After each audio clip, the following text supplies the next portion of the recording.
I've never really understood why, but Mattel sure does love them some Billy Oilchanger. Like, don't get me wrong, he's not a bad Piston Cup racer at all. In fact, I like him a lot. But I just don't understand why he deserves so many unique releases. Like, I guess it's cool, but he's just gotten released in every which way possible. He was released in a 7 pack, an 11 pack, a 4 pack with a launcher a couple times, rubber tires with his hauler. Every which way, other than just a standard 2 pack, surprisingly, he has gotten released. Plus, all of his pitties have gotten released. They did his hauler quite a few times as a single and as the full on hauler. Obviously, they brought Octane Gain back in Cars 3, so we got Bobby Swift and Danny Swervez. And Billy has gotten released in some of the minis lines as well, like the original Mini Adventures line and the Micro Drifters line. So this man has seen his fair share of releases in his day, and now he's back for 2025 for some more fun in the first case of the year for the singles mainline case N. So I'm pretty excited to finally bust this guy open. I've went all this time never owning a Billy Oilchanger, and surprisingly, actually, just before I was planning on doing this video. I actually wanted to do it a little while ago, a few weeks ago, but I pushed it back a little because I had some more stuff to do that I wanted to prioritize. But I actually ended up getting this loose Thailand Billy Oilchanger from a big old lot of cars I got from Facebook Marketplace. Even though I already have him from Thailand now with this, he's not in the best of conditions, so I still want to open this one because I bought two for a reason, so that I could open one. And this packaging is not perfect, crunchy corners and stuff like that, so thought I might as well open this one. And this one, I don't know, could come in handy for a possible damaged Billy Oilchanger one day. There is a lot of extra Piston Cup racers in that lot of cars that I really don't need. So you know what? I think I'm gonna end up making damaged racer customs. I don't know if I'll be able to do it or I'll have to get someone else to do it, but I think I can probably handle it, do it myself. Either way, though, yeah, welcome on back to the Cars Garage, everybody. Hope you're all doing well today. I'm gonna be taking a look at this guy, good old Billy Oilchanger. I love his artwork. He has a very silly looking smile.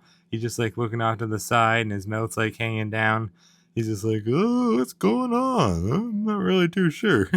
But yeah, I love this guy. And I love his name, Billy Oilchanger. It's a cool name. I can't wait to get him open. I always thought his color was like really, really inaccurate, but it's actually not. Mattel actually did it pretty good, this die cast, I would say. I feel like in the movie he does look pretty orange though, and then his die cast comes out looking kind of yellow, but it's not really that bad when you see it in person. I always thought it was much worse than it really is. Now, obviously, I could be comparing them to the old Chinese one, but I don't have it because, like I said, never really had a Billy Oilchanger. I'm not sure why.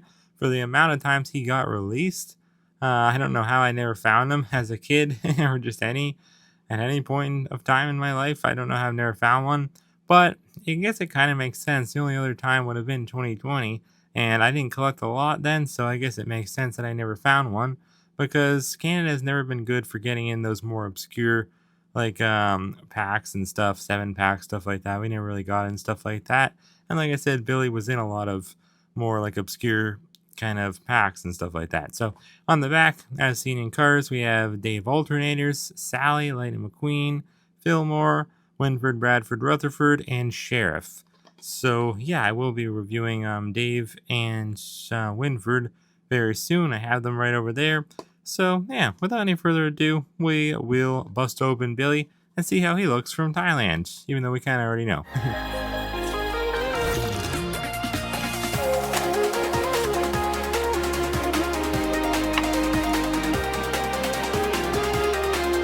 I think a big question that a lot of people ask about the Octane Gain racing sponsor is that why did they change their color from like a yellowy orange to purple in Cars 3? But even though I don't really like care for purple, well, I do. I don't know. It looks good.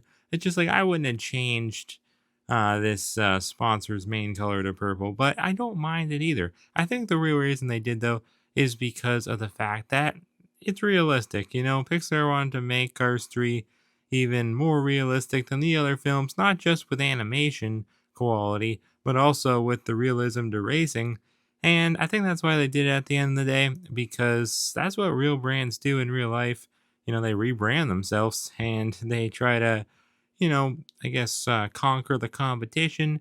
So if they think that, they can do better, I guess, in the industry, being known as like a purplish kind of brand with its livery, then they'll do that at the end of the day. And that's kind of what they did with Octane Gain in Cars 3. So, it's whatever. But I do kind of like the original better. I'll tell you right now. But then again, I don't know. Danny is pretty cool. Bobby Swift, he's okay. He's like a kind of a secondary character. So, kind of cool for that. But Danny, I do really do like how he looks in Cars 3. And I don't know. I was about to say I think Billy's my favorite one without a doubt.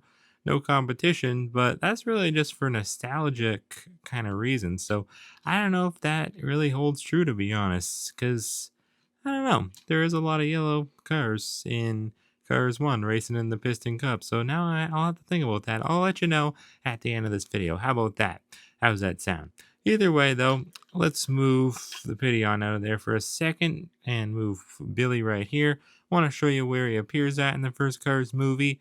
We really only get to see good looks at him while he's kind of crashing, and he gets kind of damaged. I remember he gets stopped in front of another racer and just kind of laughs a little bit. Never really speaks, but he laughs a little bit before kind of getting like hit by some other racers. So yeah, he has that little scene for him, and that's kind of about it. There's not a ton of other Billy action in the first Cars movie. He really is just one of those background racers at the end of the day. I feel like Winford Bradford Rutherford, who I will be reviewing soon from Thailand, I feel like he has quite a bit more screen time while he's crashing and also while he's not. So that's something that Billy cannot really say for himself, which is unfortunate at the end of the day. But he does look really, really cool. I think they did a good job with him for sure from Thailand. I don't have the Chinese one, unfortunately, so this won't be a China to Thailand comparison today. Usually these Piston Cup Racer reviews are, but there's a few left that I just never got, and Billy was one of them. So unfortunately, can't be really doing any comparing today. I can, however, compare him to that Thailand one, like I was talking about earlier. By the way, I don't know if you guys saw, but he's up there on the podium from the Piston Cup racetrack in the background. But yeah, they didn't really change anything from his last Thailand release. Obviously, I would hope not. So yeah, he looks good though. He has the black outline around his windshield, which is kind of cool. A lot of cars can't really say that. I mean, Piston Cup racers can, but I feel like World Grand Prix racers can't. Luckily, in the 2024 GRC line, they kind of corrected that for a lot of the cars, which was nice, including for McQueen, who never had one. So how has Billy had this all this time, and McQueen from Cars 2 never did for all that time until his GRC release? They still haven't corrected it on his regular release, the World Grand Prix version, but whatever. Yeah, no plastic eye plate. It's all metal. The eyes look nice though, not too blurry. And he does have some under eyelids, which is cool. And then there's the Octane Gain logo there. It does say Turbo Vitamins underneath, because that's what Octane Gain is at the end of the day. It's like a supplement company, I guess, gives you turbo vitamins, which is cool. Their slogan, even though it's not here, I found it online. It's a core today, keeps roadside assistance away. But you won't see that on Billy's body at all. Unfortunately, it would have been cool if they would have added it, but they didn't, unfortunately. But either way, here's all of his contingency sponsors. They look a little bit grainy, but what can you expect, I guess. I really like how they did his rims though, with the orange color in the rims and then the yellow trim. That's nice. That's not something they usually do. Get the trim on there. Sometimes they don't even paint the rims at all. But luckily, they did both this time for Billy, so that's good. I believe it was like that on the Chinese one too, though, so can't really give all the credit just like to Thailand. Just have to give it to Mattel in general, I guess. The number 58 is like, it's a very strange font. It's like very boxy. It's like in a box of black. Kind of cool though. He has the black line kind of going across there. And then the Octane Gain logo in the back there. It's very grainy though. It doesn't really look all that great to be honest. Most of the decals. There it is again on the back side on the trunk, and it doesn't look all that great there either. Very grainy. So I bet the Chinese one is probably 10 times better than this one. The back is very black, which is kind of cool. Sets it apart from the rest of the car.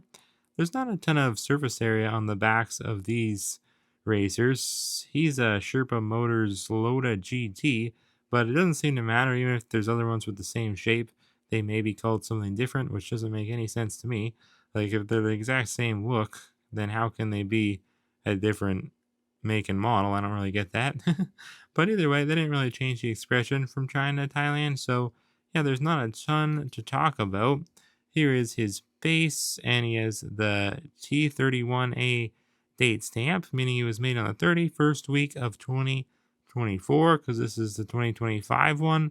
And then I do kind of want to show you this Thailand one from 2020, just because it's not something I can normally do. Usually I wouldn't open up two of the same car from the same country that they were made in, but I already got this one from that lot, so might as well compare them a little bit. They don't really look any different though, at all. Really, not at all. They look the exact same. So unfortunately, they didn't really improve the quality. In fact, they may have got worse. I feel like the turbo vitamins text might actually be worse there. Let's zoom that in just a tad bit. Look at that. Turbo vitamins. Oh yeah, it was definitely clearer before. Well, I don't know. It just looks like more black now, so it makes it harder to read. Yeah, I would definitely say a tad bit better before. Maybe the octane is a little bit less grainy. Yeah, a little bit. I don't know. They kind of improved it a little, but also kind of definitely made it a little bit worse too. So kind of weird. But let's check out his date stamp though, because I don't really know what it would be. What letter would that be?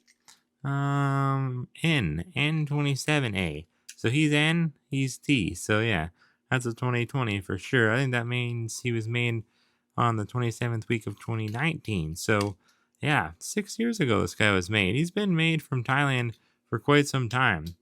By the way, if you're wondering anything about Billy Oilchanger, like as far as his biography goes, there wasn't a ton that I saw online from the Cars Finder video game, but it just said that it was his dream to become a racing commentator after he retires, and obviously he retired. I would assume in like 2007, probably, shortly after the events of Cars Once, because Bobby Swift would have had to come in, race for about 10 years before getting replaced by Danny. So, did he become a racing commentator? Definitely not in the Piston Cup, so that sucks for him. But maybe somewhere. And it said he even practiced by calling out like races and stuff out loud to himself while he was in them, while he raced. And it kind of annoyed some of the other drivers, I think. They thought he was a little bit creepy.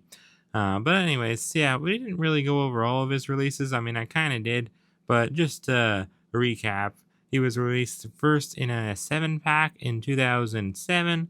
Got a launcher release 2008. Rubber tires in 2009. He was released with his hauler and pity and all that in 2010. He was in a 4-pack in 2010, exclusive to Target. He was in the Radiator Springs Classics line in 2012. Another launcher release in 2014, and then got singles releases in 2016, 20, and then he was in that 11-pack in 2022. I feel like I did go over all this. I know I did, but did I tell you the years? I'm not really too sure on that, if I did or not. But either way, there you go again. By the way, if you're wondering why I didn't show you this guy, the big old Octane Gain semi, it's because, well, he's missing a mirror, first of all. This one's like just hanging on. It's about to fall off. In fact, it might break today if I play with it too much. But this is why. Yeah, he became a victim to my doggo Maya. And, well, he lived to tell the tale, but he's not really doing so good, obviously. So that's why I just kind of keep him back there in the shadow realm, and I don't really talk about him. It's like Bruno. We don't talk about Bruno. We don't talk about Ed Jr. We don't talk about the Octane Gain semi-cab. I'll show you him next to some of the other Octane Gain racers, though, quickly. We got Bobby. It's kind of funny. They're kind of similar in names. And then we have good old Danny, of course. They're all like very simpleton kind of names. Sorry to my friend Danny, but it is kind of a simpleton name, Danny. His real name's Daniel, but I don't think he watches, so he won't know. But yeah, pretty cool. We got Bobby, Danny, Billy, and it's just funny how they really did change the kind of look of Octane Gain from Cars 1 to 3. And I mean, even from just stock car to next gen in Cars 3, they changed it quite a bit. Definitely one of those racing sponsors that changed dramatically from the first movie to the third movie. And that's okay. Again, I like the changes they made. It makes it feel more real. So I like it. I like what they did. Anyway, so let me know down in the comments below. Oh yeah, I said I'd pick my favorite. I guess I would go with Danny. I think Danny's my favorite one. Then I'd go with Billy, then Bobby. But Bobby is pretty cool, so maybe I'd put him and then put Billy as number 3. I'm sorry, Billy, but you are cool. You are cool. Just a little bit on the basic side for my liking, but I still like you a lot, buddy. Anyway, so yeah, let me know who you like best out of the Octane Game Racers in the comments below. Thank you for watching as always, and I'll see you next time right here on the Cars Garage.